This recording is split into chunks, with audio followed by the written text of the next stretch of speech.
attentes des salariés qui souhaitent ce discours de responsabilité et d'arriver finalement rassemblés, plus rassemblés que d'autres OS, avec des habitudes de travail en commun. Et je crois que ce qui est important, c'est qu'aujourd'hui, la CFDT soit en mesure, tout au long de la réforme, de maintenir ces pratiques d'échange de terrain, de faire participer les salariés, d'avoir cette position d'écoute de nos collègues, de pouvoir vérifier que les positions qu'on porte en fait, sont bien celles que souhaite la majorité de nos collègues. Nous, c'est ce qu'on a essayé d'expérimenter lorsqu'on a été en campagne, effectivement, il y a un peu plus d'un an, et je crois que ça a pas mal fonctionné. La deuxième conviction que j'ai, c'est que le pragmatisme de la CFDT a permis des avancées concrètes. Alors, évidemment, dans toute situation d'évolution, c'est plus facile de dire on ne change rien, on défend un statu quo. C'est la position qui est souvent portée par nos concurrents, selon une sorte de confusion intellectuelle qui ferait que finalement, modifier le statu quo, ce serait un risque de remise en cause de nos acquis. Or, si effectivement, en termes de période de changement, il faut être vigilant à la permanence des acquis, nous on considère que le changement peut être aussi l'opportunité d'un progrès social. Mais pour ça, il faut savoir porter les revendications fortement et suffisamment tôt. C'est, je pense, ce qu'on a fait dans le cadre de cette réforme. Alors finalement, on dit souvent que la CFDT est un syndicat réformiste. Ça ne veut pas dire qu'elle regarde passer la réforme. Ça veut dire qu'on pense que le principe de réforme, ça peut servir le progrès social, et que nous avons des exigences vis-à-vis de la réforme, et que nous savons aussi les porter en acte. Pour arriver à le faire, évidemment, dans la première partie de cette pré-réforme, il a fallu parfois poser des rapports de force, faire un lobbying militant renouvelé au bon niveau de décision. Mais enfin, quand même, ce qu'il faut noter, c'est qu'on a déjà à notre actif quelques exemples des sujets qui ont été portés par les délégations CFDT et qui se retrouvent très concrètement dans le projet de loi. Donc on a cité tout à l'heure le rétablissement de la hiérarchie des normes, par exemple. Donc ça, c'est typiquement issu des revendications CFDT. Le maintien d'un statut cheminot qui soit un statut ouvert. Alors, on n'a pas été les seuls à le porter, mais bon, en tout cas, on l'a fortement porté dans toutes les délégations auxquelles on a pu participer. La garantie sur les régimes des retraites des cheminots, mais aussi la continuité des régimes de retraite complémentaires pour les contractuels de RFF. On a parlé de l'IRCANTEC. Aujourd'hui, il y a une disposition légale qui permet la continuité pour les personnels qui cotisent aujourd'hui à ce régime complémentaire. Le fait que l'ensemble des structures soient des établissements publics à caractère industriel et commercial. Il faut savoir qu'il y a quand même à peu près un an, le projet de réforme du gouvernement, c'était une sorte de fédération de sociétés anonymes.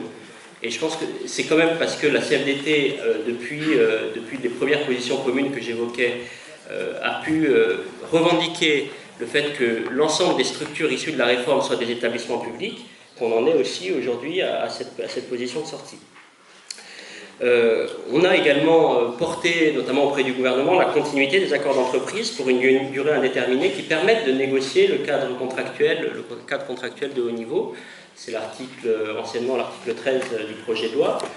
Si on ne l'avait pas porté, en fait, le gouvernement ne pensait pas à introduire cette disposition, et puis chacun se serait retrouvé dans le droit courant avec potentiellement des 50 000 cheminots qui tombaient sous le coup des accords de collectif RFF du jour au lendemain, voilà, sans qu'il y ait aucune continuité dans le droit social.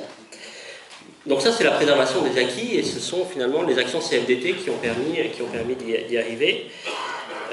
Mais on a, je crois, eu aussi la responsabilité, donc il faut savoir, et il faut, je pense, le répéter, de vouloir aller plus loin et d'aller porter des revendications quand d'autres organisations syndicales se contentaient de dénoncer, finalement, de vouloir bloquer, souvent en vain, les démarches qui étaient initialisées par les directions, et reporter en définitive les revendications des salariés et des cheminots au calendes grec.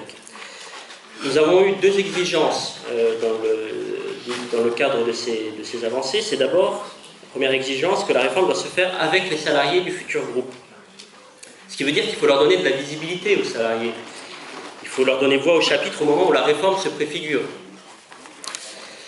Et que donc, si les directions de RFF et de la SNCF se réunissent en séminaire commun, comme c'est arrivé quand même plusieurs fois au cours de ces derniers mois, qui font désormais des comités de coordination nationale qui se substituent plus ou moins aux structures de gouvernance des entreprises, eh bien nous avons revendiqué qu'il y ait aussi un cadre inter-entreprise pour le dialogue social. Donc nous sommes, je crois, la première organisation syndicale, peut-être la seule, qui a poussé l'organisation des tables rondes qui réunit aujourd'hui les directions de RFF et de la SNCF, qui réunit toutes les organisations syndicales des deux équipes et qui permet de donner aux représentants des salariés un accès plus transparent à l'information sur la réforme, alors qu'auparavant, les directions, évidemment, pouvaient jouer de l'opposition entre les salariés des deux établissements. Deuxième exigence, quand on parle de réunir la famille cheminote sous le même toit, nous prenons le gouvernement au mot. Nous demandons la construction d'une vraie unité sociale et d'une unité sociale qui soit en progrès. C'est-à-dire que nous voulons un égal accès de tous aux conditions d'emploi les plus favorables en fonction de la situation individuelle de chacun. Donc, je crois que nous sommes aussi la seule organisation syndicale à revendiquer, ça a été dit tout à l'heure par Didier, le droit au choix pour les salariés contractuels de RFF ou de la SNCF entre l'intégration au statut avec une reconstitution de carrière d'une part, ou d'autre part un cadre contractuel qui soit rénové et rehaussé en prenant le meilleur de chaque établissement public, mais aussi parce que nous avons été les premiers à demander l'exigence que la réforme sociale avance au même rythme que les changements d'organisation et que finalement on soit en mesure de préparer la négociation d'une convergence par le haut des cadres sociaux de RFF et de la SNCF.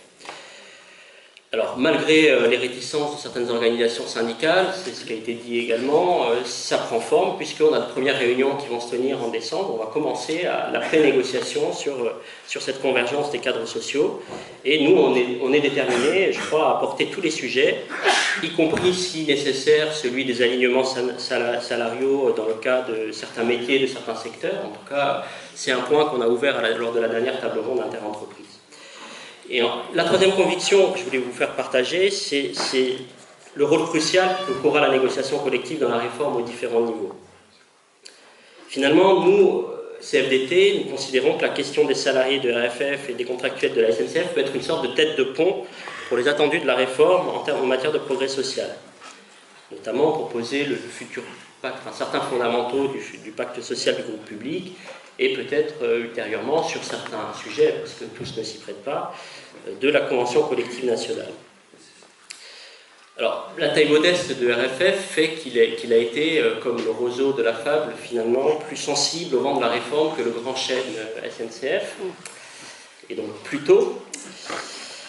Tant et si bien qu'à RFF, ça fait quand même quelques mois que nous ressentons fortement les effets de cette réforme dans les collectifs de travail.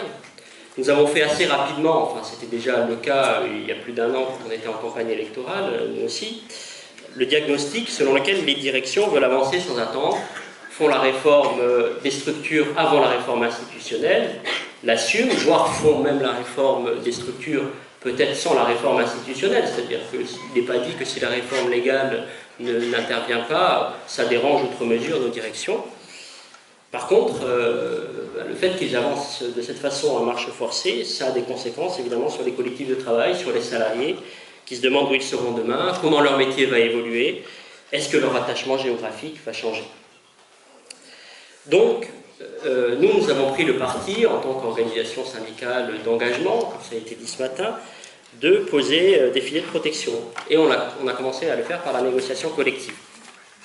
Donc on a négocié un accord de méthode, qui pose des garanties fondamentales pour les salariés de RFF, des garanties d'emploi, garanties sur l'absence de mobilité forcée, obligations supplémentaires des directions pour la consultation des IRP, visibilité sur les évolutions de structure à donner aux salariés, etc. Alors, je parlais tout à l'heure du roseau et du chêne de la fable. Les effets de la réforme des structures, elles vont aussi arriver dans les entités SNCF, c'est inévitable. Donc la CFDT doit revendiquer, elle revendique déjà, parce qu'on l'a fait là encore pour la première fois dans la dernière table ronde interentreprise, la négociation d'un accord de méthode adapté au contexte SNCF, qui permette de poser un socle de droit pour les agents de la SNCF dans la période de mutation.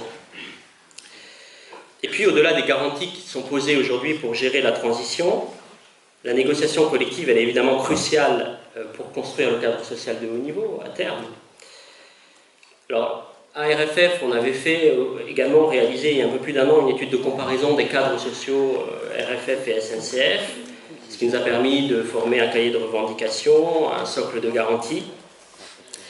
Et finalement, cette comparaison qui était inédite à l'époque, elle a permis aussi de pousser les directions à bouger, puisque, outre la lisibilité sur les cadres sociaux qui a pu être ainsi donnée aux salariés de RFF, qui ne connaissaient pas très bien finalement le fonctionnement du système de gestion sociale SNCF, Il a du coup eu également un effet de levier, et notamment un effet de levier dans les premières réunions d'échange inter-entreprises.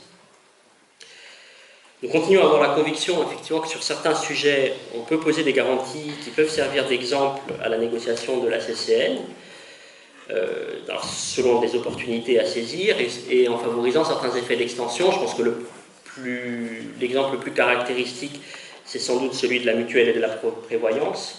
Aujourd'hui, la négociation du cadre de mutuelle et de prévoyance pour les contractuels de la SNCF qui n'en disposaient pas a été négociée. Dans ce cadre-là, à RFF, où nous disposions d'une mutuelle, d'un régime de mutuelle et de prévoyance obligatoire d'assez bon niveau, je pense que le cadre qui avait été posé par ARFF a pu servir de référence minimale.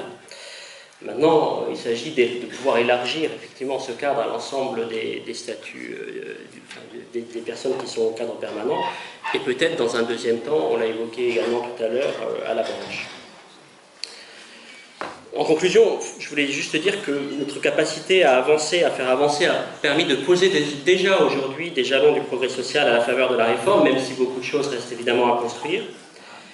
Et si on se demande est-ce que pour autant aujourd'hui le projet de réforme est parfait, évidemment non. Évidemment, il reste beaucoup de points positifs que nous souhaitons capitaliser, mais encore beaucoup d'incertitudes et de points à faire évoluer ou à compléter. Aujourd'hui, par rapport à ce projet de réforme, il faut quand même être conscient que nous avons identifié 3 risques.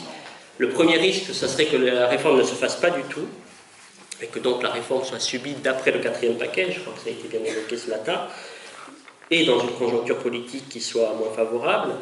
Et dans ce cas, tous les points capitalisés, qu'on pourrait capitaliser aujourd'hui, qu'on a évoqués ce matin, que j'évoquais là tout de suite, eh bien, on serait susceptible de les perdre dans le cadre d'un autre projet de réforme. Le deuxième risque, il est également fort, c'est qu'on arrive avec une réforme qui soit finalement une réforme inachevée. Nous, on veut une réforme, enfin, c'est l'ambition aussi de la CFDT, je pense, pour cette réforme, qui donne un cadre de stabilité aux salariés du système. Si c'est pour refaire une réforme, évidemment, dans 5 ans, c'est pas la peine d'y aller. Et donc, c'est pour ça que dans notre proposition, on défend par exemple une vraie intégration des métiers du gestionnaire d'infrastructure au niveau territorial, avec une représentation du personnel qui soit adaptée à ce niveau d'intégration. Le troisième risque, ça serait qu'on ait une réforme des structures qui se fasse sans la juste contrepartie sociale. Alors, il y a évidemment la question de la prévention du dumping social dans le cadre de la concurrence éventuelle pour la partie transport, mais comme le disait Didier ce matin, on est à peu près dans la même problématique pour la partie infra, dans la mesure où nos patrons n'arrêtent pas de nous parler d'externalisation et de sous-traitance, et que donc on a vraiment l'obligation de réussir la négociation de la CCN, de branche, y compris au niveau de l'infra, pour protéger le secteur du dumping social. Donc je veux dire, pour couvrir en même temps ces 3 risques, il n'y a pas 36 solutions, en fait, on a un seul choix. On doit continuer à améliorer cette réforme, dans un esprit critique, évidemment, dans un esprit de proposition auprès du gouvernement, auprès des parlementaires, auprès des directions, en étant éventuellement en avance de phase dans notre force de proposition par rapport aux autres organisations syndicales. C'est ce dans quoi on est engagé tous ensemble, je crois, dans les délégations sur la réforme, avec cette conviction que la CFDT peut peser de tout son poids parce qu'elle a une force de réflexion collective, elle a des capacités de proposition, elle a des capacités de négociation que n'ont peut-être pas les autres OS, ou en tout cas que les autres OS ne mettent pas en œuvre aussi prématurément.